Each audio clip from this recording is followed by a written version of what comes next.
اللہ تعالیٰ جل شانہ نے ایسا رشتہ ماں کی صورت میں پیدا کیا ہے، جنت کی چھاؤں کا دنیا کے اوپر روپ ہے ماں کی ذات،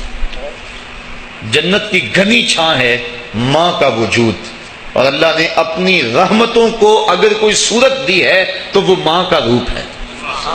اور ماں کے سینے میں وہ تڑپتی ہوئی ممتا اور محبت کے وہ پگھلتے ہوئے جذبات رکھے گئے ہیں کہ دنیا پر ماں کے پیار کا بدل نہیں ہے۔ میں کہا کرتا ہوں آج کوئی شے بھی خریدنے نکلیں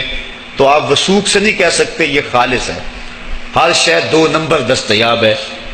ہر شے میں ملاوٹ ہے، لیکن ایک چیز آج بھی ملاوٹ سے پاک ہے اور وہ ماں کا پیار ہے۔ ماں کی محبت آج بھی کھری ہے اور آج بھی اس میں کوئی ملاوٹ نہیں ہوئی۔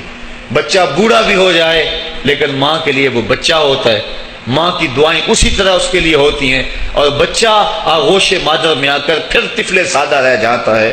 یہ ماں کا پیار اور ماں کی محبتیں۔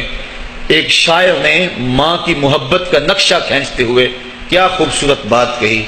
وہ کہتا ہے مدت ہوئی میری ماں نہیں سوئی تابش، میں نے ایک بار کہا تھا مجھے رات کو ڈر لگتا ہے، کہا سحری کے وقت میں نے ایک بار اٹھ کے رات کو چونک کر کہا تھا مجھے رات کو ڈر لگتا ہے، مدت ہوگی اس بات کو، یہ قصہ پرانا ہو گیا ہوا ہے، مجھے بھی بھول گیا ہوا ہے، لیکن میری ماں رات کو نہیں سوتی، میرے بیٹے کو کہیں ڈر نہ لگ رہا۔ یہ ماں کے پیار کا روپ ہے۔ علامہ اقبال جب ان کی والدہ انتقال کر گئیں تو وہ دیار غیر میں تھے، تو اس وقت انہوں نے ایک طویل مرثیہ لکھا اپنی ماں کی یاد میں، جس کا عنوان ہے والدہ مرحومہ کی یاد میں۔ اس کے اندر لکھتے ہیں آہ اب وطن میں ہوگا کس کو میرا انتظار،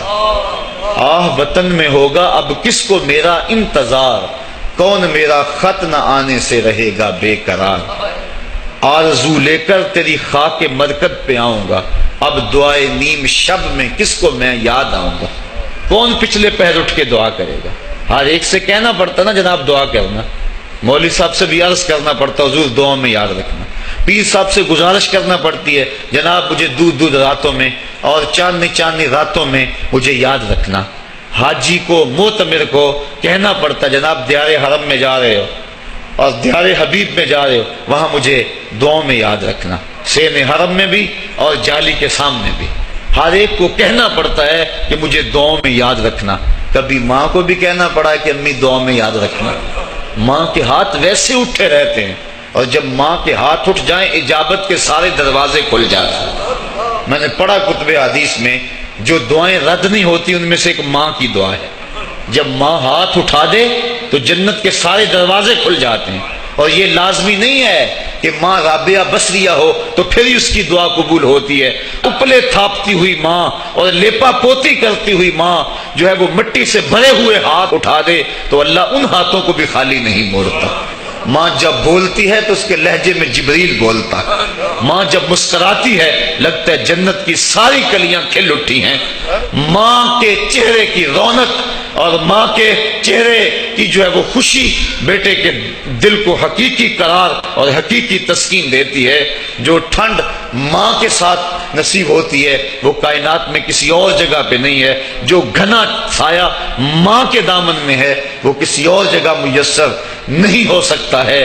وہ کیا کہا تھا کسی نے کہ 5 سٹار ہوٹلوں میں کھانا کھانے میں وہ لذت کہاں جو چولہے پر بیٹھ کے ماں کے ہاتھوں سے پکی ہوئی چپاتیاں کھانے میں آتا ہے۔ عالی جناب حضرت صاحب کیا کیا اسٹیٹ سیکرٹری نام لیتے ہیں، لیکن وہ لطف کہاں جو ماں اوئے ببلو اوئے پپو اور اوئے مٹھو کہہ کے پکارتی ہے۔ جو مٹھاس ان لفظوں کے اندر ہے وہ بڑے اور بھاری اور بھرکم الفاظ اور خطابات کے اندر کہاں ہے۔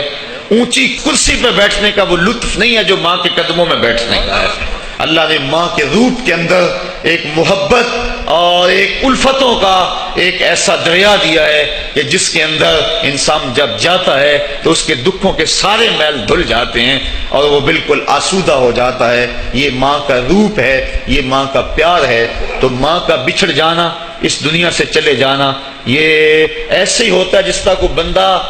گھنے سائے میں کھڑا ہو تو اچانک اس کو